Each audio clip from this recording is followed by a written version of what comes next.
સુરતમાં આરોગ્ય વિભાગના દરોડા ફરાળી લૂંટ વેચનાર મસાલા સેન્ટર પર તપાસ કરાઈ। શ્રાવણ માસને લઈને આરોગ્યની ટીમ આવી એક્શન મોડમાં। શ્રાવણ માસને લઈને મોટી સંખ્યામાં ફરાળી લોટનો લોકો ઉપયોગ કરે છે। શ્રાવણમાં ફરાળી લોટથી આરોગ્યની સાથે ચેડા ન થાય તે માટે કરાઈ તપાસ। સુરતમાં આરોગ્ય વિભાગના દરોડા ફરાળી લૂંટ વેચનાર મસાલા સેન્ટર પર તપાસ કરાઈ હતી। શ્રાવણ માસને લઈને આરોગ્યની ટીમ આવી એક્શન મોડમાં। શ્રાવણ માસને લઈને મોટી સંખ્યામાં ફરાળી લોટનો લોકો ઉપયોગ કરે છે। શ્રાવણમાં ફરાળી લોટથી આરોગ્યની સાથે ચેડા ન થાય તે માટે કરાઈ હતી તપાસ। સુરતના 8 ઝોનમાં એક સાથે આરોગ્યની ટીમ તપાસમાં જોડાઈ હતી। રાજગરા, સિંગોડા સહિતના ફરાળી લોટના સેમ્પલ સીલ કરી પોતાની સાથે લઈ ગયા હતા। સેમ્પલોને લેબોરેટરીમાં તપાસ કરવા માટે પણ મોકલવામાં આવશે। લેબોરેટરીનો રિપોર્ટ નેગેટિવ આવશે તો વિક્રેતાઓ સામે જરૂરી પગલાં ભરી કાયદેસરની કાર્યવાહી કરાશે। Deputy commissioner Shri health and hospital અને આરોગ્ય અધિકારી શ્રીની સીધી સૂચના હેઠળ અને માર્ગદર્શન હેઠળ સુરત મહાનગરપાલિકાના ફૂડ વિભાગના ફૂડ સેફ્ટી ઓફિસર આગામી તહેવારો નિમિત્તે વપરાશમાં આવતા ફરાળી લોટને ઉત્પાદન કરતી અને વેચાણ કરતી સંસ્થાઓમાં તપાસણી કરવામાં આવેલી છે, તેમજ નમૂના લેવાની પણ કામગીરી કરવામાં આવી છે। જે નમૂના પૃથ્થકરણ સારું લેબોરેટરીમાં મોકલવામાં આવશે અને જો કોઈ સંસ્થાના રિપોર્ટમાં ખામી જણાશે તો તેની સામે ફૂડ સેફ્ટી એક્ટ મુજબ કાર્યવાહી કરવામાં આવશે। કઈ જાતનું લોટ છે અને એક સાથે કેટલી જગ્યા પર આ કાર્યવાહી કરવામાં આવી? હાલમાં 6 જગ્યાએ કામગીરી ચાલુ છે।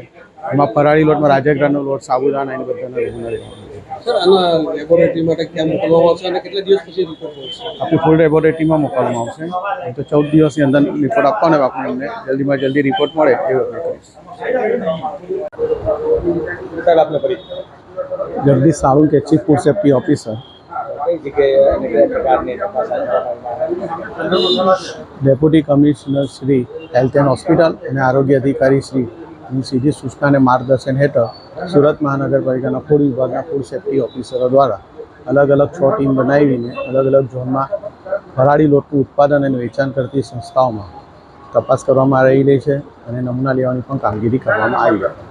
શ્રાવણ માસ પણ ચાલી રહ્યો છે, આગામી દિવસોમાં કઈ રીતની કામગીરી હાથ ધરવામાં આવશે? હાલમાં શ્રાવણ મહિનો જો આગામી તહેવારના દિવસોમાં પણ આ રીતે જ અમારી સ્પેશિયલ ડ્રાઈવ થતી હોય છે, તો રૂટીન કામ થતી હોય પણ અમારે વધારે કામ સાહેબ, આજે કયા પ્રકારની કામગીરી હાથ ધરવામાં આવે?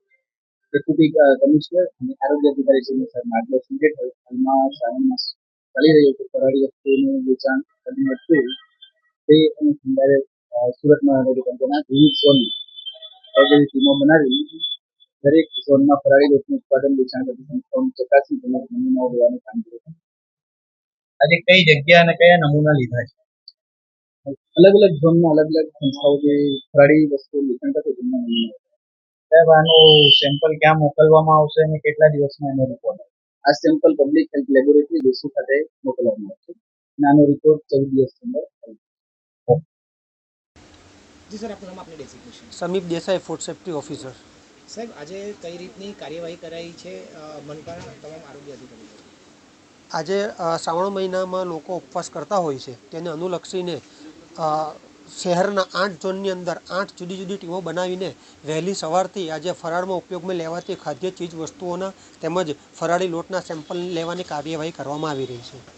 સાહેબ, કયા કયા પ્રકારના ખાદ્ય પદાર્થો લેવાય છે અને શું કહેવાય? દરેક પ્રકારના ફરાળી લોટ, રાજગરાનો લોટ, સિંગોડાનો લોટ જેવા અલગ અલગ પ્રકારના ફરાળી લોટની સેમ્પલ લેવાની કામગીરી કરવામાં આવી રહી છે। શું કરાશે પછી આમ કહ્યું? આ સેમ્પલ લઈને પબ્લિક હેલ્થ લેબોરેટરી ખાતે ચકાસણી અર્થે મોકલવામાં આવશે અને જો લેબોરેટરીનો રિપોર્ટ નેગેટિવ આવશે તો તે વિક્રેતા ઉપર કાયદેસરની કાર્યવાહી કરવામાં આવશે। હિતેશ પ્રજાપતિ, જનાદેશ ન્યૂઝ, સુરત।